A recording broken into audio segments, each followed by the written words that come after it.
Good afternoon, everyone. I'd like to begin by detailing the historic private-public partnership effort launched by the Trump administration to combat the coronavirus. As both a businessman and as president, you'll all remember then candidate Donald Trump, now President Donald Trump, being adamant about bringing manufacturing jobs back to America. President Obama and the Democrats had given up on manufacturing with President Obama's erroneously prediction that Trump would need a magic wand in order to bring back American jobs. Not so.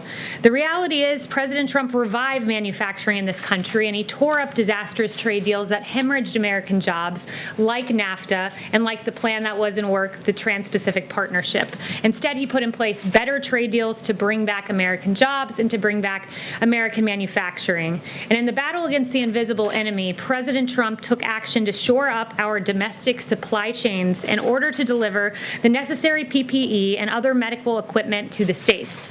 Speaker Pelosi and House Democrats are currently promoting a $3 trillion liberal wish list among a litany of Democrat priorities immaterial to the coronavirus crisis are embedded in this, and one would require the president to appoint a, quote, medical supplies response coordinator who would, quote, serve as the point of contact for the healthcare system, supply chain officials, and the states on medical supplies. I'm happy to report this individual already exists. This bill ignores reality because the medical supplies official is in existence. He's been working on this since March to deliver to date over billions and more than 1 billion, I should say, pieces of PPE to countries and hospitals across the country.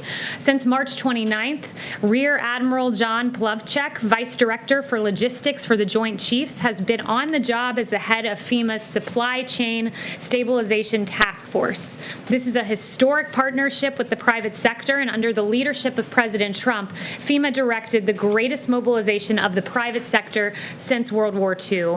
Rear Admiral Plavchek and FEMA quickly realized the power of the private sector in addressing the coronavirus, recognizing that the 6 largest private sector medical distributors would have the ability to source, procure, manufacture, and deliver as many as 1 billion pieces of PPE in a single week. That is extraordinary volume by our private sector. And at the direction of President Trump, Rear Admiral Plavchek and FEMA were able to harness this power.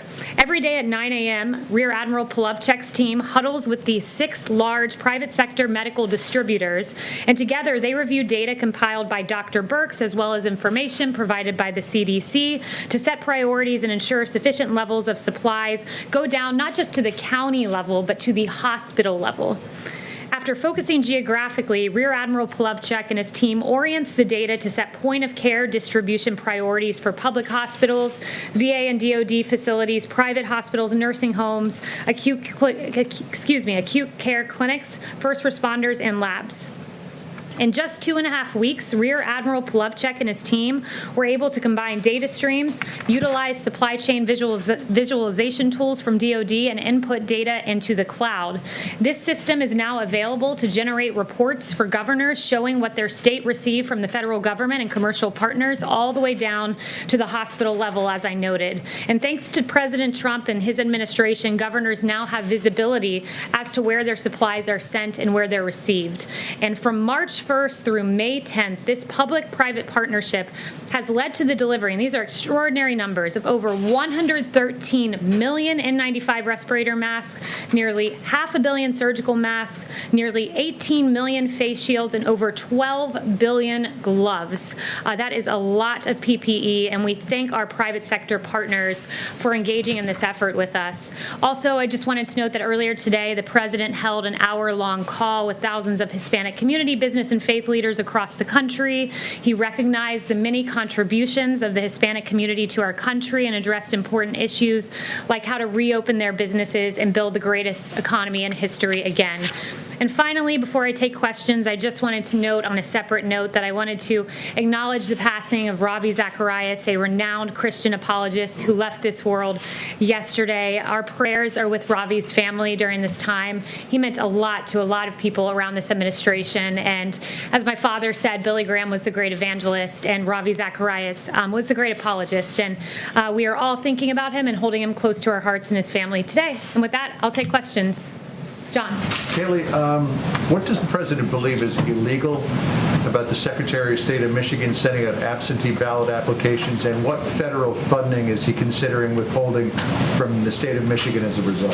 So, I won't get into exactly what the funding considerations are. I would note that his tweets were meant to alert Secretary Mnuchin and Mr. Vogt about, head of OMB, about his concerns with trillions of dollars going to these states and his noted concerns about a lot of fraud that is potentially at play when you have mass mail-in voting. So with regard to the illegality and legality of it, that's a question for the campaign as to their voting and ballot practices. But I would just note that his tweet was meant to alert OMB. He wanted to be very careful as we send trillions of dollars to states that we keep this important point in mind and we ensure that there's fairness in our voting system and absolute accuracy. Yes, Kayleigh. But the president himself has voted just 2 months ago by a mail-in ballot. There are several Republican states that are also doing these mail-in applications for ballots. And so I'm confused. What is it that he thinks is illegal that's happening in Michigan? He doesn't really specify. So first, with regard to the president doing a mail-in vote, the president is, after all, the president, which means he's here in Washington. He's unable to cast his vote down in Florida, his state of residence. So for him, that's why he had to do a mail-in vote. But he supports mail-in voting for a reason. When you have a reason that you are unable to be present, right now, we're very far from November 3rd. I'm glad that you have the prediction tool and you can tell us what will be happening on November 3rd, 2020. I certainly don't, nor does the president. Primaries coming up, and that's like what's happening in Nevada. I assume you care about fairness and accuracy in our elections, do you not? Of course I do, but there's not evidence that there is widespread voter fraud. There's evidence. You can go look this up on ProPublica. There was a bipartisan consensus on the fact that mass mail-in voting can lead to fraud. There was a 2005 commission by none other than President Carter, who's not a member of the Republican Party, and also James Baker about this, concluding that these ballots, quote, remain the largest source of potential voter fraud. So this is a concern. The president's right to look at this. We want a free and fair election, and that's his concern. Yes, Zeke? Kayleigh, on this subject and one other on a different one, the president deleted his first tweet, which alleged falsely that the state of Michigan was sending out absentee ballots to every voter. In fact, they sent out absentee ballot requests. Was the president misinformed this morning? And why is he only directing this message toward Michigan, not other states like Georgia and others that are sending similar absentee ballot requests to their citizens? So the president corrected his tweet, as you noted, and with regard to going state by state and looking at ballots and the way they're distributed, that would be a question for the Trump campaign, and I'd refer you to the campaign on that point. And then, on the G7, did you have any more details on the timing when the president would like to schedule that here in Washington? And does that mean that travel restrictions that are currently in place on travel from Europe, from China, and other places would potentially be relaxed before that meeting would take place here? So I won't get into the mechanics of how that would happen. I would note that the president really wants to see the G7 happen here in Washington as we begin not just to reopen the country, but as the world begins to reopen. He'd like to see it happen sometime in June, but as to a particular date, I don't have any announcement on that front or to the mechanisms of how we'd make that work. Yes. Thanks, Kayleigh. Couple of questions for you. One, does President Trump support the CDC guidelines that were released over the weekend? And if so, why were they released so quietly? Why not talk about them, roll them out here from the podium? So the CDC guidelines, there was a 60-page document that came out last night that I assume you're referencing. That document, I talked to Dr. Redfield earlier today about it, and much of that was already out there. So Appendixes A, B, C, and D had been out there for a while. Appendix E, he said he thinks got posted sometime late last week. And again, these were his rough estimates he was giving me. Appendix F was being discussed, and there was constructive criticism of it through the task force and the interagency process. So that was refined. And my point in sharing that with you is that the 60-page document was merely an aggregation of a lot of what was already out there. So it's not as if this was new information that we were announcing, but it was more guidance pursuant to our Reopening of America guidance that was issued several weeks ago. Does the president support the guidelines? Does he think Americans should follow those guidelines, or should they be following the initial guidelines that you rolled out here from the podium? So the president's been very clear. He supports the reopening of America guidelines. The CDC guidelines are in concert with those guidelines. He wants to safely reopen this country. It's very important we do so, and it's good to see that most states, I think basically all of them, have plans at this point to reopen, and we're starting to see the safe reopening of several states and Americans getting back to work. Let me just get your reaction to something. We just got moments ago a statement from the American Nurses Association which says, quote, "The American Nurses Association has not received reports from nurses or other frontline healthcare workers utilizing hydroxychloroquine as a preventative treatment for COVID-19.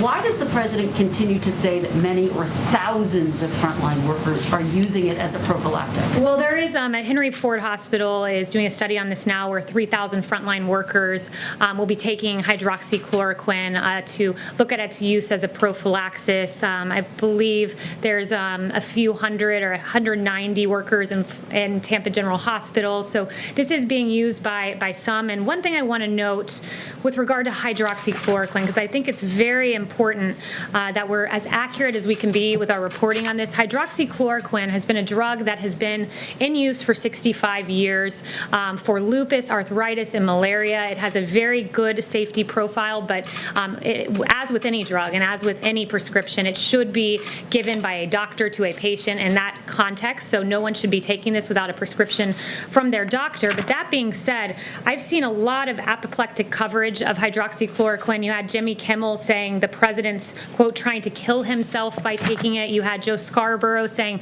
quote, "This will kill you." Neil Cavuto saying, "What have you got to lose? One thing you have to lose are lives." And you had Chris Cuomo saying the president knows that hydroxychloroquine is not supported by science. He knows it has been flagged by his own people, and he's using it. Well, Cuomo mocked the president for this. And interestingly, I found this out just before coming here.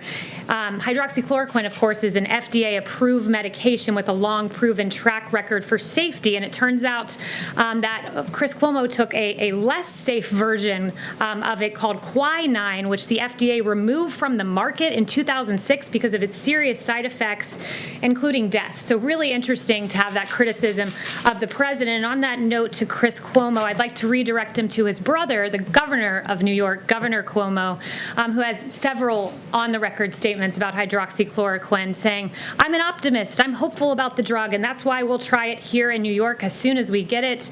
There has been anecdotal evidence that it's promising. That's why we're going ahead." And I have about 8 other quotes from Governor Cuomo, should any of you have interest in that. You just cited our studies, though. They're trials that are in their early phases. Do you have any evidence that thousands of frontline workers are currently using it because they believe it actually will prevent them from getting So the COVID-19? the FDA has approved this for off-label use. You know, this president's a big believer in right-to-try legislation. People who are in their last... There are several studies that have been brought that the president has actually mentioned that I'd refer you to. There was one out of France, a French study involving more than 1,000 patients that found that the vast majority had, quote, good clinical outcomes, and by the vast majority, that was more than 90%. There was an Italian study of more than 65,000 patients that demonstrated only 20 tested positive of those who were taking it prophylactically, and a South Korea study as well. So there are several studies, and if you're someone out there and this is a safe drug to use and your doctor, importantly to underscore that, and your doctor prescribes it for your use as a prophylaxis or after coming into contact with COVID, then it's something you should take if it's prescribed by the doctor and that's your personal medical choice. Yes. Kayleigh, Governor DeSantis just suggested that the president may be going down to Florida for the SpaceX NASA launch next week. Is that accurate? So we have no news on scheduling at that front, but if I get news in the future, I will certainly provide that for you. Yes, Jack.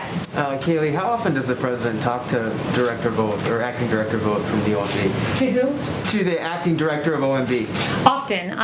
He just was in the Oval Office with the president, so they do speak often. I don't have a readout of the president's schedule, but they do speak regularly. So if he wanted to flag to him his concerns about Michigan, why didn't he just tell him instead of sending a tweet? Because the president believes in unprecedented transparency, and I'm sure you as a journalist are very eager and excited when you learn about the president's decision-making process in real time, whether that's on Twitter or from me here up at the podium. You just said that was the reasoning for him expressing I didn't say that was the reasoning, but I'm saying this is a transparent president, and I think that that's something that you should be lauding rather than questioning as to why he decided to tweet this.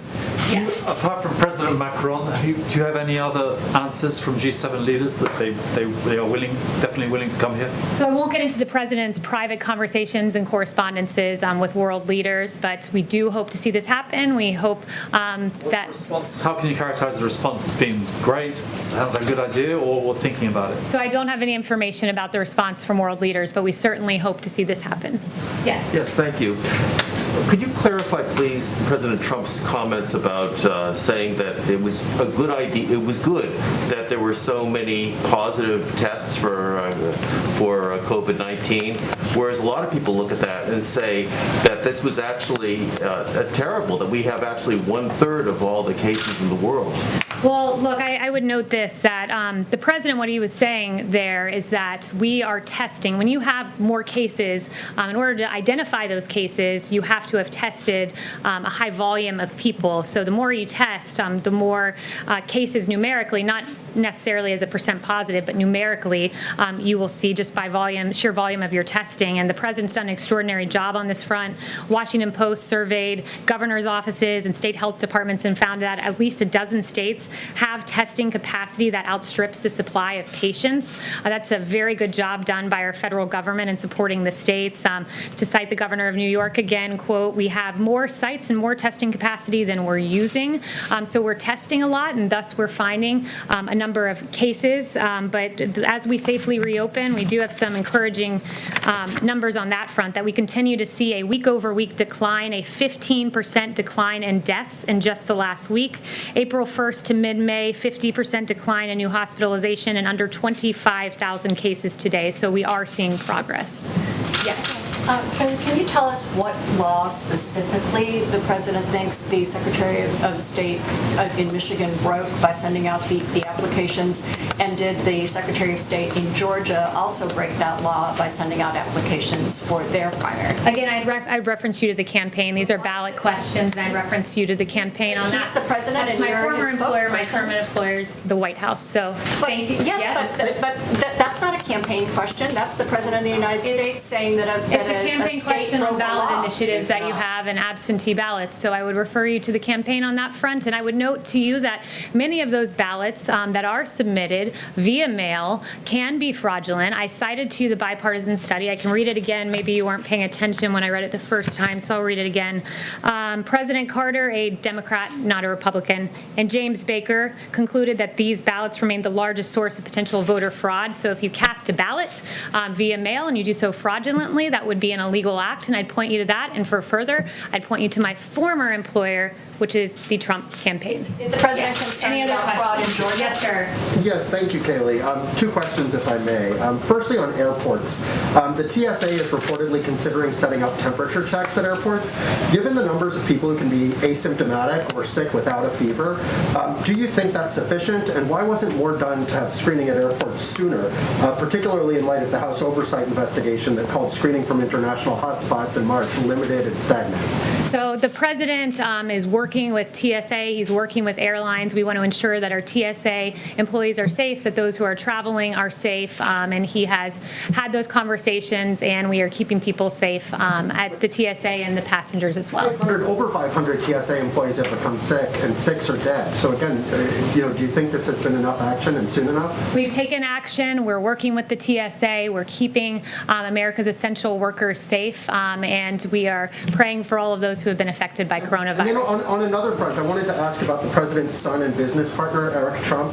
He recently said of coronavirus that, quote, the Democrats are trying to milk this and predicted it will, quote, magically all of a sudden go away and disappear, and everyone will be able to reopen after the election in November. Do you think Eric Trump's comments are accurate and also appropriate? I think we all hope coronavirus goes away, and I think as we continue to take the president and his family out of context, we should endeavor to quote them accuracy, and I think we should all hope that the coronavirus goes. We should all hope that the coronavirus goes away. Yes. Is there a timeline for when UK and European Union citizens and visitors are allowed to come back into the United States? And will all European countries be included, or could it be a case-by-case basis? So we don't have a timeline on that just yet. I can tell you the president's preeminent concern is keeping Americans safe. His travel restrictions have saved lives, as Dr. Fauci and others have noted. So we don't have an announcement as to when we'll be rolling those back, but his priority, his number one concern is America first and the health and well-being of the nation first. Yes. Thanks, Kayleigh. A spokesman for Governor Whitmer said that she isn't planning to meet with the president and wasn't given an invitation tomorrow. I was wondering if there's a reason why That Governor Whitmer said in Michigan wasn't extended an invitation to the president's appearance in Michigan tomorrow, and I was wondering if there's a reason why he wasn't going to meet with her like other governors. I don't think there was a particular reason. It didn't come up, but while on that note, I would point to Governor Whitmer. It sounds like she's curious about an invitation, but she should be quite happy that thanks to this federal government, FEMA obligated more than $216.2 million to Michigan, $8.6 million N95 respirators, 740,000 18 surgical masks, 311,571 face shields. I should round these up or we'll be here all day. 760,000 gloves, 700 ventilators. The president has done quite a bit for Michigan, and her concern's an invitation, but she should be thanking the president for all the supplies that he's delivered to her state. Yes. Yes, Kayleigh, the president has made clear that he's concerned about liability issues as companies reopen now. Is the White House engaged with Republican senators about this issue, and would the president sign another bill, another COVID bill, without liability being addressed in that? So I won't lay out the president's conditions or lack thereof for any upcoming legislation. He has mentioned it, that it's something that needs to be looked at closely, and he is looking at closely, and he is discussing with members of the Hill about that. But he has made clear in terms of a phase 4 that he wants to be slow as we approach a phase 4 and not rush forward with spending trillions more dollars of taxpayer money. We've done a lot so far, and he'll look at doing more in the future, and liability is definitely something that he's concerned about and working on. Yes. Right back there. Oh, one more on G7. Do you think that it would be appropriate to hold a G7 summit in the U.S. while ordinary citizens are still not allowed to travel freely, for example, from Europe?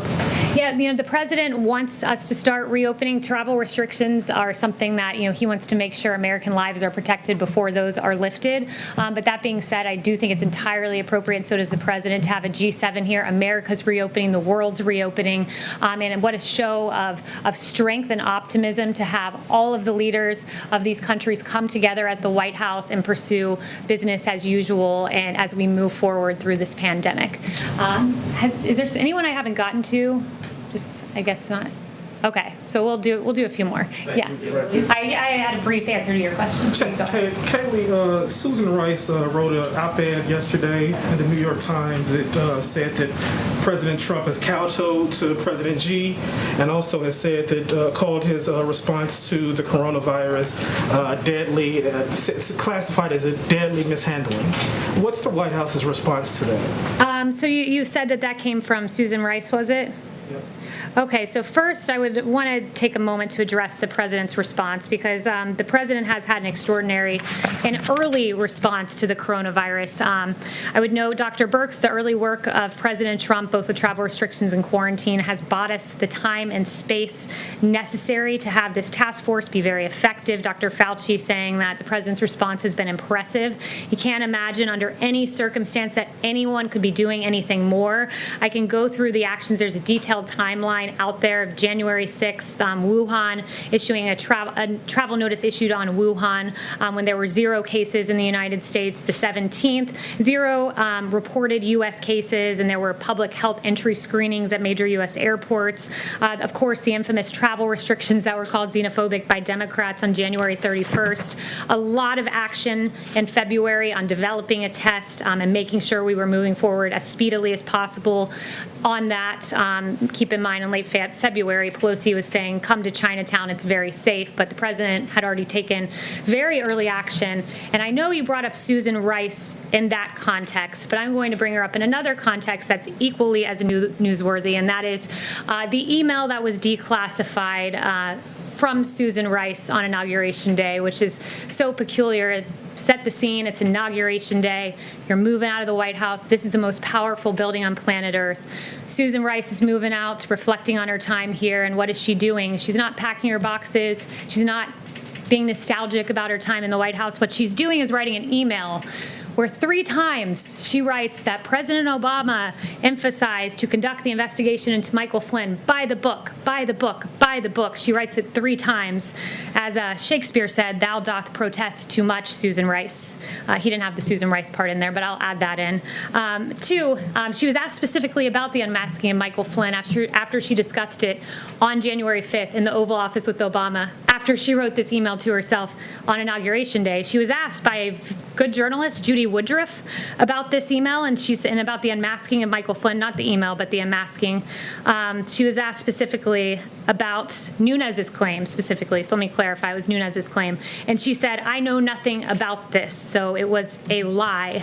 And then Susan Rice, since no one brought it up to me, I will bring it up to you. Her attorney said that this was the first opportunity 3 weeks after this Oval Office meeting that she had to write this email memorializing her Oval Office meeting with Barack Obama discussing Michael Flynn. It was her first opportunity, she said.